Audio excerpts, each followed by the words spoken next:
बिस्मिल्लाहिर्रहमानिर्रहीम। अस्सलाम वालेकुम। कैसे हैं सब लोग? उम्मीद करता हूँ सब लोग खैरियत से होंगे। जी, हमने शुरू किया था एमडी कैट के एमसीक्यूज़ की सीरीज़ का एक सिलसिला, जिसमें हमने चैप्टर नंबर 10 के पास्ट एमडी कैट के जो एमसीक्यूज़ हैं उनको इससे पहले हम डिस्कस कर चुके हैं।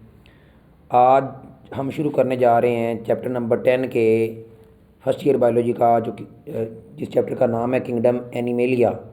उसके टॉपिक वाइज जो इम्पोर्टेंट एमसीक्यूज़ हैं, एक तो हम डिस्कस कर चुके हैं जो पास्ट पेपर्स में आ चुके हैं। अब हम एक टॉपिक वाइज एक तरतीब से पूरे चैप्टर्स को क्या करेंगे, डिस्कस करेंगे कि जो इम्पोर्टेंट एमसीक्यूज़ हैं जो एमडी कैट में आ सकते हैं। पहला एमसीक्यूज़ है किंगडम एनिमेलिया की जो क्लासिफिकेशन बाकायदा तौर पे फाइलम है, उनको पढ़ने से पहले जो एमसीक्यूज़ है उसको डिस्कस करते हैं। जी, पहले एमसीक्यूज़ की अगर बात करें तो गौर करिएगा इस एमसीक्यूज़ के ऊपर। Virtually biologist agree that animal evolve from. इसका ऑप्शन क्या होगा कि वर्चुअली बायोलॉजिस्ट जो हैं वो क्या करते हैं, एग्री करते हैं कि जो एनिमल हैं वो इवॉल्व हुए हैं। कहाँ से? मोनेरा से, प्रोटिस्टा से, एल्गी से, फंजाई से। तो ये अगर आपने चैप्टर को स्टार्ट किया है और पहला पेज ही पढ़ा है बुक का, तो आप लोगों को पता होगा कि इसका क्या आंसर है। प्रोटोटिस्टा जिसको बोलते हैं, या प्रोटिस्टा, ये माना जाता है कि जो एनिमल हैं वो प्रोटिस्टा से क्या हुए हैं, इवॉल्व हुए हैं। एमसीक्यूज नंबर है 2। In animal bodies can be divided into 2 equal halves in one plane. अब ये आपने अगर सिमेट्री पढ़ी है ना, तो आप मेरे आंसर बताने से पहले आपने अपना जो आंसर है माइंड में सोच लिया होगा कि एनिमल की बॉडीज़ में को क्या किया जाता है, डिवाइड किया जाता है 2 इक्वल हाफ्स में, एक ही प्लेन पे। कौन सा आंसर होगा? ए सिमेट्रिकल, बाईलेटरल, रेडियल, या नन ऑफ दीज। तो आपको पता है जो बाईलेटरल सिमेट्री है, इसमें जो एनिमल की बॉडीज़ है उसको क्या करते हैं, डिवाइड कर सकते हैं किसमें, 2 इक्वल हाफ में, एक ही प्लेन के ऊपर। उसके बाद है MCQ number 3। Animal that have their body cavity filled with parenchyma. अब ये आपने बताना है कि कौन से एनिमल हैं जिनकी बॉडी जो है, बॉडी कैविटी है वो फिल की जाती है पैरेन्काइमा सेल से। ए ऑप्शन है ए सिलोमेट, बी ऑप्शन है सिलोमेट, डी ऑप्शन है सोडोसिलोमेट, और डी है मीजोडर्म। तो आप लोगों को पता है कि ये जो, अगर आपने ये सिमेट्री वाले डेफिनेशन पढ़ी हैं तीनों की, ए सिलोमेट, ए सिलोमेट, सोडोसिलोमेट, तो आप इसका आंसर बता देंगे कि इसका आंसर क्या होगा। ए सिलोमेट जो एनिमल होते हैं उनकी बॉडी कैविटी जो होती है वो फिल्ड की होती है किससे, पैरेन्काइमा सेल थे। इसके बाद एमसीक्यूज नंबर 4 की बात करते हैं। तो क्या एमसीक्यूज नंबर 4 क्या है? The animal which do not have body cavity have been grouped under. अब ऐसे जानदार जिनकी बॉडी के अंदर बॉडी कैविटी मौजूद नहीं होती, उनको क्लासीफाई करते हैं किस में? ए ऑप्शन है सोडोसिलोमेट में, बी ऑप्शन है सिलोमेट में, और सी ऑप्शन है ए सिलोमेट में, और डी ऑप्शन है कोडेट में। अब अगर आपने फिर वही दोबारा बात करूँगा कि अगर आपने ये तीनों टर्म देखी हैं पहली तीनों, तो आपको पता होगा कि ये जो ए सिलोमेट होते हैं ये वो जानदार होते हैं, या जो वो जानवर होते हैं जिनकी बॉडी के अंदर जो बॉडी कैविटी होती है वो नहीं मौजूद होती। सोडोसिलोमेट में फॉल्स होती है, सिलोमेट में क्या कहते हैं, ट्रू कैविटी होती है। उसके बाद है सोडोसिलोमेट इज़ प्रेजेंट इन। अब ये आपने बताना है कि इसमें कौन कौन सा, इस फॉलोइंग चारों में से कौन सा ऐसा जानदार है जिसके अंदर, या जिसको कहा सोडोसिलोमेट कहा जाता है।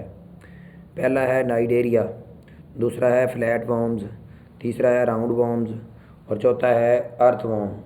तो ये अगर आप पढ़ेंगे तो आप लोगों को अभी आइडिया हो जाएगा कि ये जो राउंड वॉर्म्स हैं, कौन, ये राउंड वॉर्म, ये ऐसे जानदार हैं जो क्या हैं, सोडोसिलोमेट हैं। इसको अगर आपने पढ़ा है तो इसमें बताया भी होगा सोडोसिलोमेट को।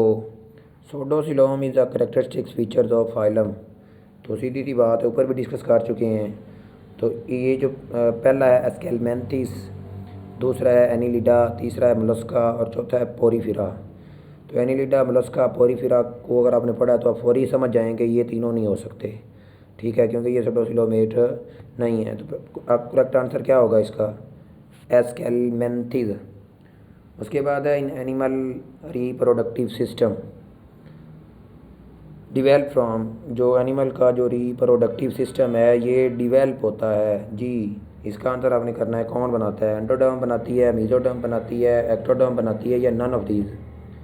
तो ये अगर आपने एक्टोडर्म, मेसोडर्म और एंडोडर्म को पढ़ा है कि एक्टोडर्म क्या चीज़ बनाएगी फ्यूचर में जाके, मेसोडर्म क्या बनाएगी, एंडोडर्म क्या बनाएगी, तो आपको पता चल जाएगा कि फौरी किसका आंसर क्या होगा। तो आप लोग जानते हैं कि जो रिप्रोडक्टिव सिस्टम है ये कौन बनाता है? ये मेसोडर्म बनाती है। ये कौन बनाता है? मेसोडर्म बनाती है। अब हम बात करते हैं एमसीक्यू नंबर 8 की जी। एमसीक्यू नंबर 8 क्या है? The integumentary and nervous system develop from जी। वही दोबारा एमसीक्यूज आ गया कि मैं पहले भी बात कर चुका हूँ कि अगर आपने एक्टोडर्म, मेसोडर्म और एंडोडर्म को पढ़ा है कि वो क्या क्या फ्यूचर में ऑर्गन बनाएंगी, तो आप इसका भी आंसर कर लेंगे। बेसिकली जो इंटीगुमेंट्री है ये स्किन की बात कर रहा है, बेसिकली उसको कहते हैं नर्वस सिस्टम, ब्रेन की बात करते हैं। तो फौरी आपको जेहन में आ जाएगा कि कौन सी लेयर बनाती है ये दोनों चीज़ें, एंडोडर्म्स, मेसोडर्म्स या एक्टोडर्म्स। नन ऑफ दी तो हो ही नहीं सकता। तो आप लोग जानते हैं जो नर्वस सिस्टम है, जो इंटीगुमेंट है, वो कौन बनाता है? वो एक्टोडर्म बनाती है। वो कौन बनाती है? एक्टोडर्म बनाती है। अगर हम बात करें 9 एमसीक्यू नंबर 9 की, during development in an animal mesoderm layer give rise to जी। ये वाला एमसीक्यूज़ का आंसर आप लोगों ने बताना है, क्योंकि इस एमसीक्यूज़ को हम पहले जो पास्ट पेपर्स में एमसीक्यूज़ आए हैं चैप्टर नंबर 10 में, किंगडम एनिमलिया में, उसमें भी हमने डिस्कस किया था कि डेवलपमेंट में एनिमल के अंदर मेसोडर्म लेयर किसको बनाती है? नर्वस सिस्टम को, एलिमेंट्री कैनाल को, मस्कुलर और स्केलेटन सिस्टम को, या माउथ को? तो सोच के ज़रा अपना आंसर देखिएगा। बता देता हूँ मैं, लेकिन आप लोगों ने भी अपने ज़हन में रखना है क्या आंसर होगा, पहले ज़रा सोचें। इसको हमने डिस्कस किया था, तो इसका करेक्ट आंसर क्या होगा? Muscle and skeleton system. उसके बाद एमसीक्यू नंबर है 10, which is not included in Protostomia. किसको प्रोटोस्टोमिया के अंदर इंक्लूड नहीं करते? कौन सा ऑप्शन होगा जी? आर्थ्रोपोडा, बी ऑप्शन है मोलस्का, सी ऑप्शन है एनिलिडा और डी ऑप्शन है इकाइनोडर्मेटा। हाँ, तो आप लोगों ने पता है ये जो पहले तीन है, आर्थ्रोपोडा, मोलस्का, एनिलिडा, ये सारे के सारे इसको इंक्लूड किया जाता है किसके अंदर? प्रोटोस्टोमिया के अंदर। अब प्रोटोस्टोमिया, प्रोटियोस्टोम या डिटोरियोस्टोम को अगर आपने पढ़ा तो आपको इनके बारे में भी आइडिया हो जाएगा कि ये क्या है। लेकिन अगर आपको पता ही नहीं है कि प्रोटोस्टोमिया क्या है, डिटोरियोस्टोमिया क्या है, या प्रोटियोस्टोम क्या है, डिटोरियोस्टोम क्या है, तो आप इसका आंसर कैसे कर पाएंगे? तो सबसे पहले आपने इसके बारे में जानना है। उसके बाद इसका आंसर क्या होगा? इसका करेक्ट आंसर ये जो है इकाइनोडर्म, ये प्रोटियोस्टोम से नहीं, ये डिटोरियोस्टोम से क्या करता है? बिलोंग करता है। बाकी जो तीनों हैं वो क्या हैं? प्रोटियोस्टोम है। उसके बाद कहता है इन प्रोटियोस्टोम, एमसीक्यू नंबर 11 की बात कर रहा हूँ, ब्लास्टोपोर फॉर्म। ब्लास्टोपोर क्या बनाएगी? तो इसके ऊपर भी आप लोगों को पता है, जब आपने प्रोटियोस्टोम और डिटोरियोस्टोम को पढ़ा है बाकायदा तौर पे उधर ये बात बताई हुई है कि प्रोटियोस्टोम के अंदर जो ब्लास्टोपोर है वो क्या बनाती है? वो माउथ बनाती है। लेकिन डिटोरियोस्टोम इसके अपोजिट, जो जिनकी माउथ और एनस जो अलग होता है, ओपनिंग होती हैं, उनके अंदर ये जो ब्लास्टोपोर है वो क्या बनाती है? एनस बनाती है। तो ये चीज़ें आपने याद रखनी है। इधर एक एमसीक्यूज़ नहीं बल्कि ये 2 एमसीक्यूज़ हैं। उसके बाद एमसीक्यूज़ नंबर 12 की बात करते हैं। अगर हम एमसीक्यूज़ नंबर 12 की बात करें तो ये थोड़ा सा कह लें कम्प्लेक्स भी है, इसको आपने समझना भी है। हाँ जी, the cleavage in which line और plane of cleavage are asymmetrical between poles. अब वो कहता है कि ऐसी क्लीवेज जिसके अंदर जो लाइन होती है या जो प्लेन होती है किस चीज़ की, क्लीवेज की, वो क्या होती हैं? एसिमेट्रिकल होती हैं उसके पोल के दरमियान। तो कौन कौन सी क्लीवेज होगी? रेडियल और डिटर्मिनेंट। अब ये जो रेडियल है ये डिटर्मिनेंट नहीं है, ये इनडिटर्मिनेंट होती है, ये आप लोग जानते हैं। स्पाइरल और डिटर्मिनेंट, सी ऑप्शन है रेडियल और इनडिटर्मिनेंट, ठीक है। उसके बाद है स्पाइरल और प्री डिटर्मिनेंट। अब ये अगर बात करें इसमें करेक्ट आंसर की, तो क्या इसका करेक्ट आंसर होगा कि ये जो स्पाइरल क्लीवेज होती है, मिसाल के तौर पे ये एक सेल है, तो सेल के अंदर ये बाकी सारी यॉक है, ये साइटोप्लाज्म है, तो इसके ऊपर जो क्लीवेज होगी वो एक तो एसिमेट्रिकल होगी और दूसरा वो क्या होगी वो क्या होगी, डिटर्मिनेंट होगी, कि वो पहले से तय होगा कि जो सेल क्लीव करने हैं, सेल ने बनना है, उन्होंने आगे जाके क्या बनाना है। तो ये पहले फाइलम से पहले पहले जो हमने एमसीक्यूज डिस्कस कर लिए हैं, मतलब पहला जो फाइलम इनवर्टिब्रेट का शुरू होता है फाइलम पोरीफेरा, इससे पहले जितने इंपॉर्टेंट एमसीक्यूज हैं उनको हमने देखा है। अगले पार्ट में हम पोरीफेरा के एमसीक्यूज को डिस्कस करते हैं और उसके बाद वाला जो टॉपिक चैप्टर है उसको देखते हैं। यहाँ तक अगर किसी के एमसीक्यूज में कोई क्वेरी है तो आप कमेंट सेशन में पूछ सकते हैं।